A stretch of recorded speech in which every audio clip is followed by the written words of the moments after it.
ఆ ఏలూరు సభ ఆ తీరు దాని నడవడికి ఎటువైపు దారితీస్తుంది, ఇదేదో రాంగ్ సైడ్ రబ్ అవుతుంది అనేది అనిపించిందా మీకు ఆ సభ ప్రాంగణంలో? Absolutely not. నేను ఆ స్టేజ్ మీద జరిగిన ఏ ఒక్క అంశాన్ని రీకాల్ చేయడానికి కూడా సిద్ధంగా లేను. I'm still sticking on what ever I spoke. అంటే మీరు చింతిస్తున్నాను అనేది కూడా ప్రకటన చేయడానికి అబ్సల్యూట్లీ లేదు. నో, ఎట్టి పరిస్థితుల్లో లేదు. ప్రతి మాట స్టేజ్ మీద మాట్లాడారా, నేను మాట్లాడిన ప్రతి మాటకి నేను కట్టుబడి.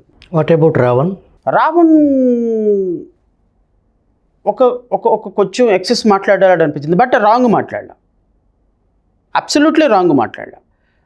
ఏం మాట్లాడాడు అంటే భావ వ్యక్తీకరణలో కొంత డోస్ ఎక్కువ ఉండొచ్చేమో, కానీ దాంట్లో అశ్లీలం, అదొక పబ్లిక్ మీటింగు, అతను ఒక జర్నలిస్ట్గా చెప్పుకునే వ్యక్తి, మీరు చట్టం పట్ల అట్లాగే రాజ్యాంగం పట్ల పూర్తి అవగాహన ఉన్న మనిషి, జస్ట్ ఆ వేదిక మీద ఎదుటి వాళ్ళని ఉత్తేజపరచడం కోసం పూర్తి స్థాయి ఒక రాజకీయ నాయకుడు మాదిరి రెచ్చగొట్టే వ్యాఖ్యలు, దట్టు పవన్ కళ్యాణ్ని టార్గెట్ చేసి ఒక ఒక ఒక ఫోర్స్తో ఆ మాట్లాడటం అనేది దాంట్లో ఇది పూర్తి స్థాయి అభ్యంతరం, అలా మాట్లాడకుండా ఉండాల్సింది అని మీకు అనిపించలేదా? పవన్ కళ్యాణ్ గారు మాట్లాడిన దాన్ని నేను ఒకసారి చూపిస్తాను మీకు. పవన్ కళ్యాణ్ మాట్లాడారు కాబట్టి రావణ్ మాట్లాడాడు అనేది కాదు కదా. పవన్ కళ్యాణ్ మాట్లాడితే తప్పే, నేను మాట్లాడాను కాబట్టి మీరు మాట్లాడటం, మీరు మాట్లాడారు కాబట్టి నేను మాట్లాడటం, అది జస్టిఫికేషన్ కాదు కదా. ఐఎమ్ నాట్ సేయింగ్ ఒక పవన్ కళ్యాణ్ మాట్లాడాడు కాబట్టి మాట్లాడాడని చెప్పట్లా. ఒక రాజకీయ నాయకుడు ఒక పబ్లిక్ మీటింగ్లోకి వెళ్ళిన తర్వాత ఎమోషన్స్ కంట్రోల్ చేయడం అసంభవం, కంట్రోల్ అవ్వవు. ఎందుకంటే ఒక్కొక్క పర్సన్ ఒక్కొక్కలాగా ఉంటారు. చంద్రబాబు నాయుడు గారు పవన్ కళ్యాణ్ లాగా మాట్లాడారు ఏ రోజన్నా? పవన్ కళ్యాణ్ గారు, చంద్రబాబు గారు, జగన్మోహన్ రెడ్డి గారు రాజకీయ నాయకులు, మీరు ఒక రాజకీయ పార్టీ పెట్టారు. రావణ్ జర్నలిస్ట్ ముసుగు కదా, దానికి రాజకీయ నాయకుడు కాదు కదా. ఆయన ప్రశ్నించేదానికి కెమెరా ఉంది, ఆ సభలో కూడా ప్రశ్నించడానికి మీరు చెప్పారు డోస్ అనేది, అతను రాజకీయ నాయకుడు కాదే. కాదు సార్, ఇప్పుడు ఎలా ఉంటుందంటే ఒక్కొక్క పర్సన్ యొక్క టెండెన్సీ ఒకలాగా ఉంటుంది. ఇప్పుడు మీరు సాఫ్ట్గా అడుగుతున్నారు, అరుణవ్ గోస్వామి దగ్గరికి వెళ్తే పెద్ద పెద్ద కేకలు పెడతాడు, ఈజ్ ఆల్సో ఏ జర్నలిస్ట్. ఇప్పుడు వేరే ఒకళ్ళ దగ్గరికి వెళ్తే వాళ్ళ టెండెన్సీ ఆఫ్ లాంగ్వేజ్ వేరు ఉంటుంది, బాడీ లాంగ్వేజ్ వేరు ఉంటుంది, అందరూ ఒకలాగా ఉండరు. సరే, ఈ పరిణామాన్ని ఎలా చూస్తారు? అతని మీద ఈ ఏదైతే దట్టు మొత్తం సమాజాన్ని ఒక షాక్ గురి చేసే వ్యవహారం చంద్రబాబు గారు ముఖ్యమంత్రిగా ఉండగా ఎక్స్పోజ్ చేస్తుంది తప్ప ఇటువంటి చట్టం అమలు పరచడం అనేదాన్ని మీరు ఎలా చూస్తారు? ఎలా అసలు ఊపా చట్టం ఎట్లా అట్రాక్ట్ అవుతుంది చెప్పండి, నాకు అర్థం కాదు. What is the basis for that? అసలు ఇంత దారుణంగా అబ్రప్ట్గా ఒక గవర్నమెంట్ ఒక వ్యక్తి మీద, ఒక జర్నలిస్ట్ మీద ఈ విధంగా కేసు పెడితే రేపు మీరు పీపుల్కి ఆన్సరబుల్ కాదా? Are you not answerable to the public? ఈరోజు మీ చేతిలో చట్టం ఉంది, మీరు మాట్లాడినప్పుడు 151 మందిని పట్టుకొని నా కొడకల్లారా గొంతులు పిసుకు చంపుతానని ప్రతిపక్ష నాయకుడు మాట్లాడితేనేమో, అప్పుడు మాట్లాడితేనేమో ఇప్పుడు ఆయన ఉప ముఖ్యమంత్రి కాబట్టి కేసులు ఉండవా? ఆయన మాట్లాడింది కరెక్టా? చెప్పు తీసుకొని కొడతా నా కొడకల్లారా ఒక్కొక్కరు అంటే అది కరెక్టా? ఇప్పుడు రావణ్ అనేటువంటి వ్యక్తి మీరు అలా మాట్లాడారు కాబట్టి మేము ఇలా ప్రశ్నించవచ్చా అని మీ రావణ్ అంటే ఉపా చట్టం పెడతారా? రోడ్డు మీద కాల్చిపడేయండి అని పవన్ కళ్యాణ్ మన చంద్రబాబు నాయుడు గారు నీ కాల్చిపారేయండి, నీకు అసలు బతికే అర్హత లేదని జగన్మోహన్ రెడ్డి అన్నారు కదా, కేసు పెట్టారా? జగన్మోహన్ రెడ్డికి బతికే అర్హత లేదని చంద్రబాబు నాయుడు అన్నాడు, కేసు పెట్టారా?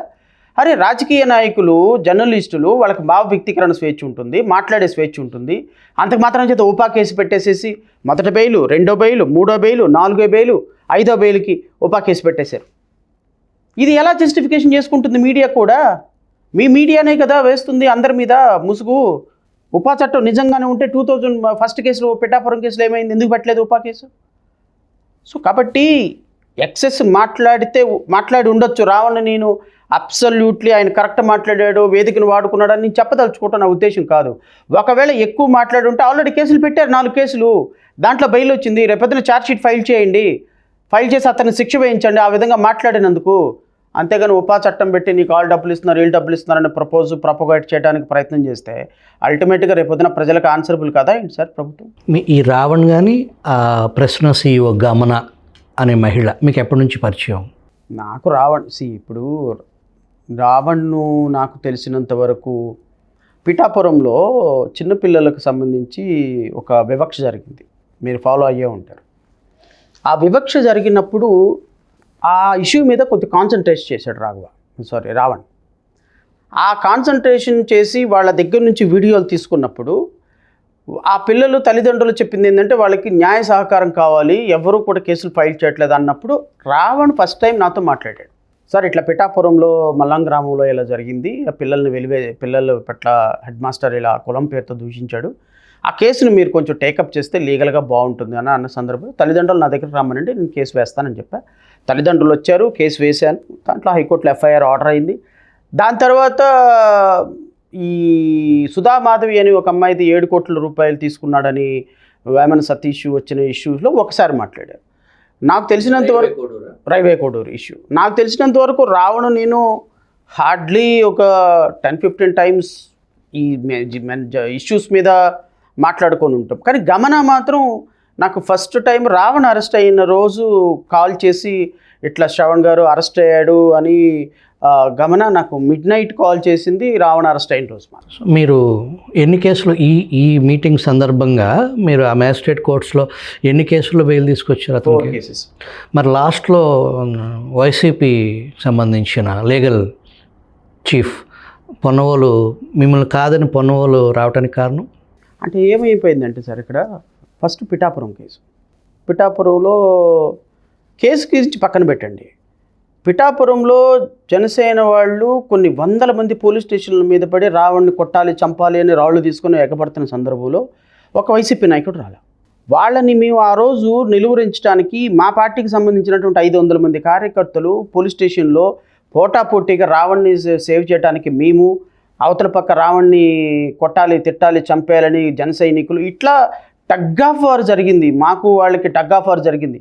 నన్ను అరెస్ట్ చేయాలని ప్రయత్నం చేశారు. నన్ను అసలు పిఠాపురం రాకుండా ఉండాలని కోర్టు దగ్గర ఎవరైతే కొంతమంది అధికార పక్ష నాయకులు ఉన్నారో వాళ్ళు వెయిట్ చేస్తున్నారు.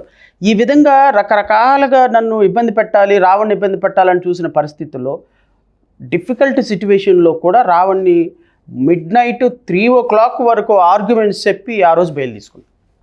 వెంటనే బయటికి రావడంతోనే సర్పవరం పోలీసులు అరెస్ట్ చేశారు. అక్కడ కూడా అదే పరిస్థితి, బెయిల్ తీసుకున్నాం. అక్కడ కూడా కాకినాడలో రావణ్ మీద దాడి చేయడానికి పంతం నానాజీకి సంబంధించినటువంటి ఎమ్మెల్యే వాళ్ళు దాడి చేయడానికి ప్రయత్నం చేసినప్పుడు మేమే రెసిస్ట్ చేసి ఆపాం. అక్కడ కూడా వైసీపీ నాయకులు రాయాల. కాకినాడ నుంచి మచిలీపట్నం కేసు వచ్చిన రోజున మచిలీపట్నంలో కేసు ఆర్గ్యుమెంట్ చెప్పే రోజు మార్నింగు ఈ గగన అనేటువంటి అమ్మాయి వెళ్ళి వైఎస్ఆర్సీపీ జగన్మోహన్ రెడ్డి గారిని కలిసి ఆవిడ చెప్పడం ఏంటంటే స్పాంటేనియస్గా ఎయిర్పోర్ట్లో కలిసాము అని చెప్పింది. ఎయిర్పోర్ట్లో కలిసి ఇట్లా మా రావణ్ని అరెస్ట్ చేశారు అని అన్న మరుక్షణం స్పాంటేనియస్గా మేము నీకు న్యాయ సహకారం అందిస్తామని జగన్మోహన్ రెడ్డి గారు చెప్పేంత చిన్నవాడు కాదనేది నా ఒపీనియన్.